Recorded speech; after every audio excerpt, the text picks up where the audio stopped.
கை எங்களை விட்டு போகாது, கை எங்களை விட்டு போகாது அப்படின்னோடனே கைக்காரங்க பயங்கர காண்டாகிட்டாங்க. என்ன கை உங்களை விட்டு போகாது போகாது, எதுக்கு நான் உனக்கு அடிமையாக இருக்கணும்? நான் உங்கள் எல்லாத்தையும் 18 எம்எல்ஏ வச்சுருக்கேன், எங்கள் 18 எம்எல்ஏவையும் நீங்கள் மதிக்கிறதே இல்லை. ராகுல் காந்தியை வந்து எனக்கு தெரிந்த வகையில் எனக்கு கிடைச்சிருக்க சோர்ஸ் படி ராகுல் காந்தியை வந்து தாவேகா பக்கம் போகிறதா இல்லையா அப்படிங்கிறதுல ஒரு ஆசிலேஷனில் இருக்கார். இன்றைக்கி அவங்களுக்கு மீட்டிங் நடக்குது. திமுகவோட ஆட்டம் மிக நிச்சயமாக காங்கிரஸுக்கு வந்து ஒத்து வரல. அதனால தான் அவங்க கட்சியில் இருக்கின்ற இது வரைக்கும் அந்த கட்சியில் இவங்களும் இருந்தாங்களான்னு தெரியாத ஆட்கள் கூட இன்றைக்கி எல்லாருமே பேசுகிறாங்க. மேக்ஸிமம் வந்து திமுகவுக்கு இது பாசிட்டிவான ஒரு ரிசல்ட் வராது. ஏன் அப்படின்னா திமுகவே வந்து அவங்க நிலைப்பாடே வந்து காங்கிரஸ் போனால் போகட்டும் அப்படிங்கிற மாதிரி இருக்கிறாங்களா? இப்படி காங்கிரஸ் இல்லாமல் திமுக காங்கிரஸ் போயிடுச்சுன்னு வச்சுக்கோங்க. திமுகலேருந்து காங்கிரஸ் போயிடுச்சுன்னா திமுக ஒரு செத்த போனோம் சார். கடந்த 3 தேர்தல்கள், சட்டமன்றம் பாராளுமன்ற தேர்தல்கள் எல்லாம் அது காங்கிரஸ் காலில் தான் திமுக விழுந்து கிடக்குது. காங்கிரஸ் வந்து திமுக காலில் விழுந்து கிடக்கல, திமுக காங்கிரஸோட காலில் விழுந்து கிடக்குது. திமுக ராகுல் காந்தி கடுமையாக இருக்குது. திருமாவளவன் தன்னோட பர்த்டேக்கு போய் முதல்வரை பார்த்து தான் வாழ்த்து வாங்க வரே ஒழிய கமலஹாசன் வீட்டுக்கு போவார். முதல்வர் கமலஹாசனை வாழ்த்துறதுக்கு அவர் வீட்டுக்கு போவார். பாண்டேவோட அப்பா இறந்துட்டாருன்னா பாண்டே வீட்டுக்கு போவார். பாண்டே வந்து முதல்வரை அப்படியே கழுவி ஊற்றுவார் தினம். அவர் இந்த எஸ்வி சேகர்னு ஒருத்தர் இருக்காரு, அவங்க அப்பா போய் தெருவுக்கு பேர் வைப்பார். அப்போ முதல்வர் ஒரு விஷயத்துல தெளிவா இருக்காரு. என்னன்னா, நான் பார்ப்பனிய எதிர்ப்புன்னு உதட்டளவில் ஒரு காலத்தில் பேசினேன். ஆனால் எனக்கு எஸ்வி சேகர் ஃப்ரெண்டு, பாண்டே மாதிரியான ஆட்கள் ஃப்ரெண்டு. நான் ஹச்ராஜாவை திட்டுவேன், ஆனால் அவர் உடம்பு முடியலன்னா ஓடுவேன். ஏன்னா இவங்களே நண்பர்கள், என்னுடைய பார்ப்பனிய நண்பர்கள். திருமாவளவன் என்னதான் இருந்தாலும் அந்த சாதி தானே சார் அப்படிங்கிற அவரோட இயல்பை அவர் எல்லா இடத்துலையும் காட்டுறாரு. இந்திய கூட்டணி, இந்தியா கூட்டணி, இது ரெண்டுல எதுக்கு பலவீனமாக இருக்க போகுது விஜயோட வருகை? விஜய் அப்படிங்கிறவர் என்ன பொறுத்தளவுக்கு இன்ன வரைக்கும் அவர் ஒரு அன்னெசரி நாய்ஸ். அவர் வந்து ஒரு ஃபோர்ஸ் கிடையாது. நாய்ஸாக இருந்து ஃபோர்ஸாக மாறுறதுக்கு இட் வில் டேக் another ஒரு 20 years. ஸோ நீங்கள் காலத்துக்கு வரணும், போராடணும், மக்கள் பிரச்சனைக்கு நிற்கணும். நீங்கள் வந்து இவர் வந்து அந்த முன்னாள் ஆந்திர பிரதேஷோட ஜெகன்மோகன் ரெட்டி வீட்டு கல்யாணத்துக்கு போகிறார். ஆனால் எவனாவது செத்து போயிட்டான்னா என் வீட்டுக்கு வந்து பார்த்துட்டு போங்க. இந்த அப்ரோச் எல்லாம் மக்கள் ரசிப்பாங்கன்னு நினைக்கிறீங்களா நீங்கள்? நாம் தமிழர் அப்படிங்கிறது இந்த விஜயோட வருகையின் பிறகு அது ரொம்ப அவங்க டிவியில் கூட யாருமே அவங்களுக்கு முக்கியத்துவம். முன்னாடியெல்லாம் அண்ணாமலை, சீமான் இவங்க பின்னாடி தான் எல்லா கேமராவும் இருந்துச்சு. இன்னைக்கு அவங்க 2 பேரும் சாட்டை துரைமுருகன் தான் பேசிட்டு இருக்காரு. சாட்டை துரைமுருகன் என்ன பேசுகிறார்? நீங்கள் வந்து அவர் பேசுவதே அரசியல் என்று நீங்களெல்லாம் நம்பினீர்கள்னா தமிழ்நாட்டோட முதல் அழிவுங்கிறது தான் ஆரம்பிக்கும். ஒரு விசிலுங்கிறத ஒரு தமிழ் வார்த்தையாக்கி, அந்த தமிழ் வார்த்தையை கெட்ட வார்த்தையாக்கி சொல்கிறது தான் நீங்கள் அரசியல் நினைக்கிறீங்களா? அதுதான் ஒருத்தன் அரசியல் மயப்படுத்துறதுன்னு நினைக்கிறீங்களா? சித்திரை ஒன் மீடியா நேயர்களுக்கு வணக்கம். நான் உங்கள் வினோத் துரைராஜ். இன்று நம்முடன் அதிமுகவின் நாச்சியால் சுகந்தி அவர்கள் இணைந்துள்ளார். வணக்கம் மேடம்.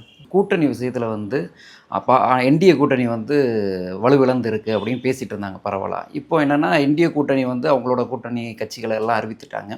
இங்கே காங்கிரஸும் சரி, விசிகா சரி, வைகோ, இந்த மாதிரி இதுகள்லாம் இன்னும் நிலைப்பாடு அவங்களோடது இன்னும் கூட்டணிக்கு உறுதியாகலையே. இப்போ நீங்கள் இதை பற்றி என்ன பார்க்குறீங்க? உங்கள் கூட்டணி ஸ்ட்ராங்காக இருக்கா இல்லை? இந்த ஓவர் கான்ஃபிடென்ஸ் உடம்புக்கு ஆகாதுன்னு சொல்லுவாங்கல்ல, இவங்க சும்மா கை நம்மளை விட்டு போகாது. உதயநிதி ஸ்டாலின் எந்த மீட்டிங்கில் அந்த டைலாக் யார் எழுதி கொடுத்தாங்களோ அவங்கள போட்டு மிதிக்கணும் கண்டிப்பாக.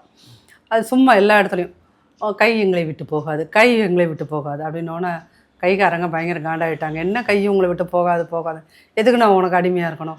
நான் உங்கள் எல்லாத்தையும் 18 எம்எல்ஏ வச்சுருக்கேன், எங்கள் 18 எம்எல்ஏவையும் நீங்கள் மதிக்கிறதே இல்லை அப்படிங்கிற ஒரு குற்றச்சாட்டு வந்து பெரிய அளவுக்கு ராகுல் காந்தி கூட போனதுக்கப்புறம் வந்து அது அந்த நேரம் பார்த்து இந்த பக்கம் விஜய் ஒரு கட்சியை ஆரம்பித்தோன்னா, சரி நமக்கு ஒரு ஆப்ஷன் இருக்குல்ல அப்படிங்கிற இடத்துல எல்லாரும் தாவேகா போகலாம்னா அவங்கள்ட்ட ஒரு குரூப் வந்து நம்ம தாவேகா போகலாம் அப்படிங்கிற ஒரு இடத்துக்கு வந்துட்டாங்க. இன்ன வரைக்கும் ராகுல் காந்தியை வந்து எனக்கு தெரிந்த வகையில் எனக்கு கிடைச்சிருக்க சோர்ஸ் படி ராகுல் காந்தியை வந்து தாவேகா பக்கம் போகிறதா இல்லையா அப்படிங்கிறதுல ஒரு ஆசிலேஷனில் இருக்கார். இன்றைக்கி அவங்களுக்கு மீட்டிங் நடக்குது.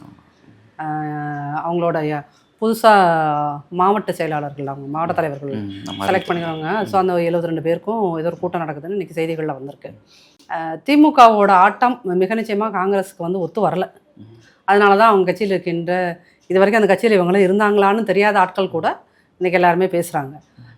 மேக்ஸிமம் வந்து திமுகவுக்கு இது பாசிட்டிவான ஒரு ரிசல்ட் வராது. ஏன் அப்படின்னா மேற்கு வங்கத்தில் காங்கிரஸ் தனித்து தான் நிற்க போகுது. ஸோ அந்த வகையிலே இங்கேயும் அவங்க விஜயோட போவதற்கான வாய்ப்புகள் அதிகம் இருக்குது. அப்படிங்கிறதுனால திமுக ஏற்கனவே கூப்புக்கு போகிறது உறுதி, அடுத்த ஒரு 10 வருஷம் வீட்டில் இருக்கிறது உறுதி. இப்போ காங்கிரஸ் அந்த முடிவை அறிவித்து விட்டால் அது மிக நிச்சயமாக 10 வருஷங்கிறது 15 வருஷமாக கூட ஆகலாம். அது உதயநிதி வந்து சிஎம் ஆகிறது கனவு வந்து கனவாகவே போகிறதுக்கும் வாய்ப்பு. திமுகவே வந்து அவங்க நிலைப்பாடே வந்து காங்கிரஸ் போனால் போகட்டும் அப்படிங்கிற மாதிரி இருக்கிறாங்களா? இப்படி காங்கிரஸ் இல்லாமல் திமுக காங்கிரஸ் போயிடுச்சுன்னு வச்சுக்கோங்க. திமுகலேருந்து காங்கிரஸ் போயிடுச்சுன்னா திமுக ஒரு செத்த பணம் சார். அது ஒரு செத்த, லிட்டரலாக அது ஒரு செத்த பணம். சரிங்களா? கூட்டணி இல்லாமல் அது கூட்டணி இல்லாமல் அது தன்னோட வாழ்க்கையில் ஜெயிச்சதே கிடையாது. இப்போ அந்த கடந்த 3 தேர்தல்கள், சட்டமன்றம் பாராளுமன்ற தேர்தல்கள் எல்லாம் அது காங்கிரஸ் காலில் தான் திமுக விழுந்து கிடக்குது. காங்கிரஸ் வந்து திமுக காலில் விழுந்து கிடக்கல, திமுக காங்கிரஸோட காலில் விழுந்து கிடக்குது. திமுக ராகுல் காந்திக்கு அடிமையாக இருக்குது. சரிங்களா? அவர் என்ன பதில் சொல்லுவார், என்ன பதில் சொல்லுவார். இதுதான் தைரியமான ஆளுச்சுல்ல, ஸ்டாலின் ரொம்ப தைரியமான ஆளுச்சுல்ல. எதுக்கு நீங்கள் கனிமொழியை போய் டெல்லிக்கு போய் அனுப்பிச்சு தூது விட்டு பேசி எதுக்கு? எங்களுக்கு வேணாம் சொல்ல வேண்டியதானே. நாங்கள் ரொம்ப நாங்கள் தைரியமானவர்கள், தன்மானமானவர்கள், சுயமரியாதைக்காரர்கள், என்னென்னமோ வார்த்தையை பேசுகிறீங்க. அப்போ எங்களுக்கு என்ன, அவங்க ஒரு 5% வச்சுருக்காங்க காங்கிரஸ். அந்த 5% வச்சுருக்க காங்கிரஸ் எங்களுக்கு தேவையில்லைங்க, சொல்லலை. அந்த மதுரையில் தளபதினு ஒருத்தர் இருக்கார்ல மதியம், அவர் என்ன சொல்கிறாரு, இவங்கள்ட்ட இருக்கிறதே அங்கங்கே 4000 ஓட்டு, அந்த 4000 ஓட்டு வேணாம்னு சொல்லிட்டு போ. அப்போ அந்த தைரியம் உங்களுக்கு வரல. அதனால் இன்னைய தேதிக்கு இந்த செகண்டுக்கு ஸ்டாலின், உதயநிதி ஸ்டாலின், கனிமொழி இருக்கின்ற மிச்ச மீதி ஆட்கள் எல்லாரும் ராகுல் காந்திங்கிற ஒத்த ஆள் காலில் மொத்தமாக எல்லாம் சாஷ்டாங்கமாக விழுந்திருக்காங்க. இன்றைக்கி மீட்டிங் முடிஞ்சு அவங்க என்ன அனௌன்ஸ் பண்ணுறதுங்கிறதுல இன்றைக்கி உண்மையிலுமே இந்த நெருப்பாற்றில் நீந்துதல் அப்படின்னு திமுககாரங்க தான் அடிக்கடி இந்த டைலாக் சொல்லுவாங்க. நெருப்பாற்றில் நாங்கள் நீந்தி வந்தோம், இப்போ எல்லாம் அங்கே நெருப்புக்குள்ளே தான் காலை வச்சுருக்காங்க அப்படிங்கிறது தான் இந்த கூட்டணியை பொறுத்தளவுக்கு. அது மேக்ஸிமம் வந்து திமுகவுக்கு பாசிட்டிவாக முடியாது. ஒரு பக்கம் காங்கிரஸ் இப்படி போனாலும் அங்கே விசிகா திருமாவளவன் அவர்களுமே சொல்லியிருக்காரு, பாமக கட்சியை வந்து கூட்டணியில் கொண்டு வர்றது முதல்வரோட முடிவு, ஆனால் அந்த கூட்டணியில் இருக்கமா இல்லையாங்கிறது எங்களோட அடுத்த முடிவு அப்படின்னு சொல்லியிருக்கிறாரு. அப்போ அந்த பக்கம் ஒரு பிரச்சனை ஆகுதா? அது அவர் உண்மையிலுமே தலைவர் இந்த பாட்டு லைன் மாதிரி தான், உள்ளே அழுகிறேன் வெளியே சிரிக்கிறேங்கிற மாதிரி.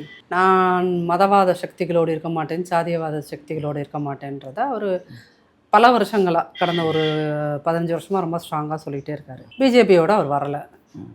இன்னைக்கு அவர் வந்து ஐயாவை தான், ராமதாஸ் ஐயாவை தான் நேர் எதிரியாக கருதுகிறார். பிசிகே ஐயா உள்ளே வந்தால், ராமதாஸ் ஐயா உள்ளே வந்தால் வெளியே போகும்னு தெரிஞ்சு திமுக இப்படி ஒரு முடிவை எடுக்குது அப்படின்னா, திமுக திருமாவளவனை ஒரு கொசுராக கூட நினைக்கல.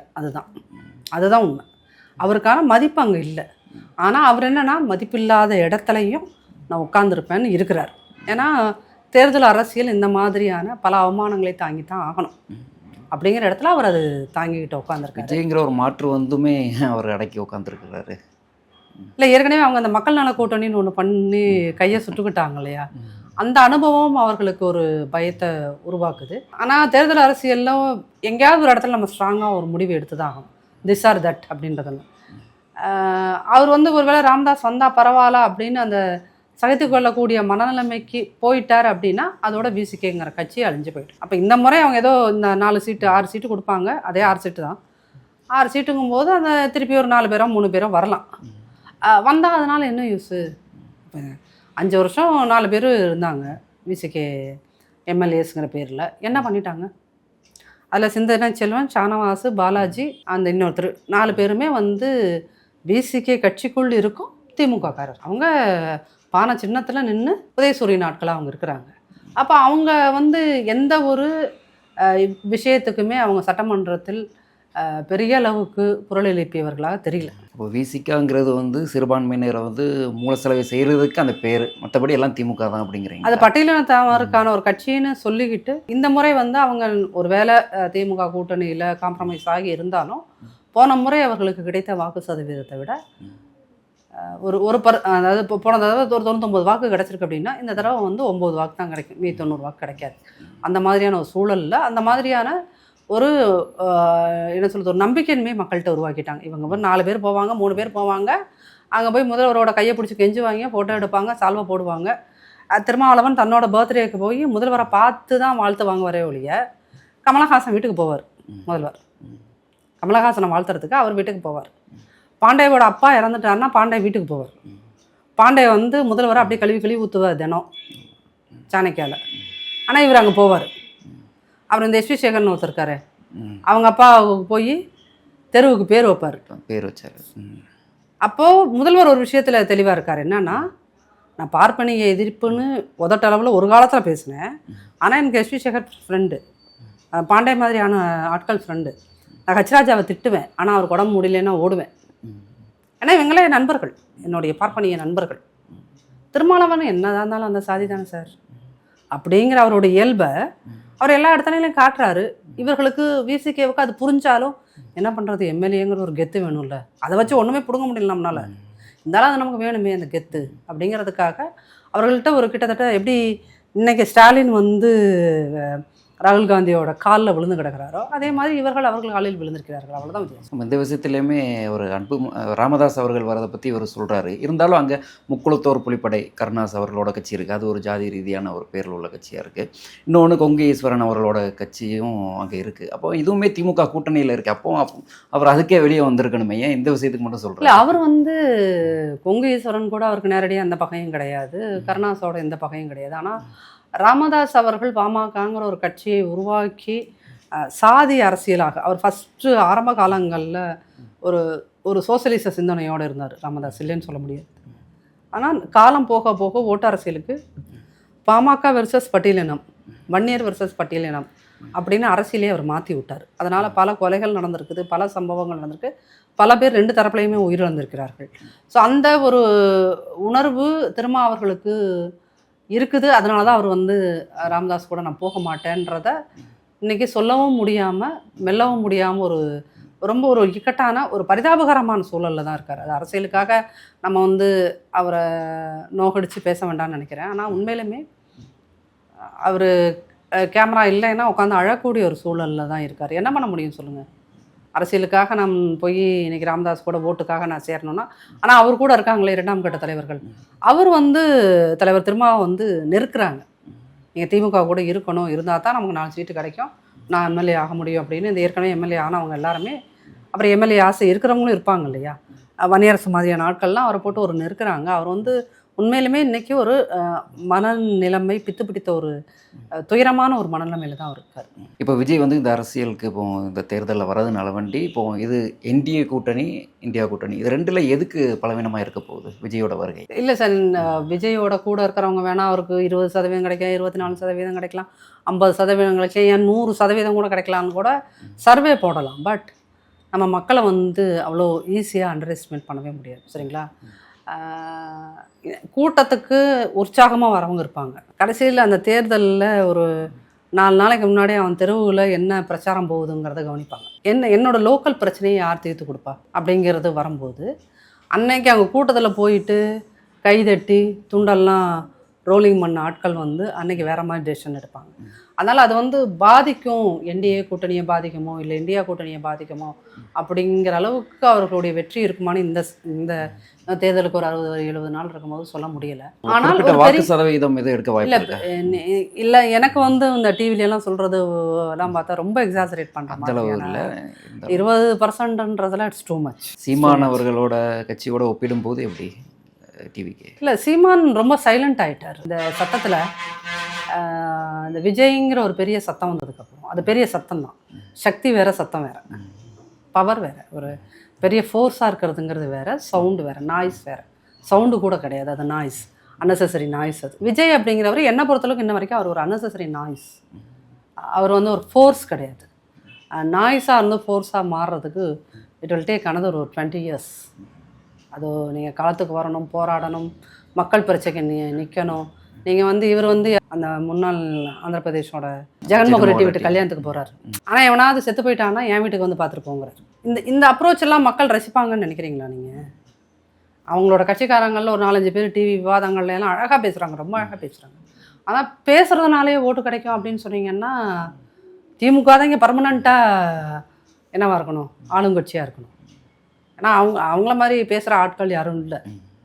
பொய்யவே அவ்வளோ அழகாக தமிழில் தேன் கலந்து பேசுவாங்க. இப்போ தேன் கலந்து பேசுகிற அந்த கட்சி தான் ஆட்சியில் இருக்கணும்னா அப்பத்துலேருந்து அவங்க கட்சி ஆரம்பிச்சதுலேருந்து ஆட்சிக்கு முதல் தடவை வந்தது இன்றைக்கி தான் அவங்க தான் இருக்கணும். அப்போ இங்கே நீங்கள் வந்து விஜய் களத்துக்கு போக மாட்டார், வேலை செய்ய மாட்டார், அவரே நேரடியாக பாதிக்கப்படும் போது சத்தம் போட மாட்டார். அப்படிங்கும்போது அவரோட நம்பிக்கை, அவர் மேலே இருக்க நம்பிக்கை அப்படிங்கிறது எவ்வளோன்னு தெரியல.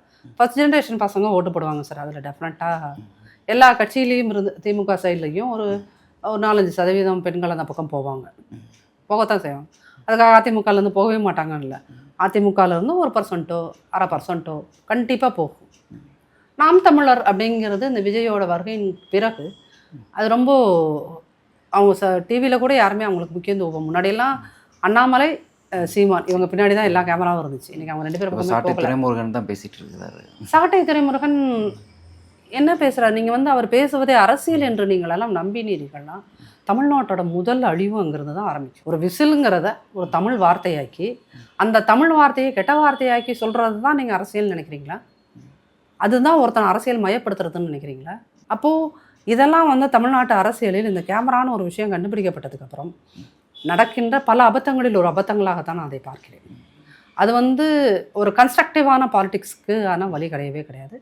நீங்கள் இந்த தமிழ்நாட்டை அழிவு சக்தி கொண்டுக்கு போகிறதுல அவர்களெல்லாம் நான் I don't like to pronounce the name, அவர்களெல்லாம் நான் ஒரு முதல் ஒரு டெஸ்ட்ரக்டிவ் சக்தியாக தான் அதை நான் பார்க்குறேன், அழிவு சக்தியாக தான் அதை பார்க்கிறேன். மேலும் இது போன்ற சுவாரஸ்யமான விஷயங்களை சந்திக்கலாம். நன்றி.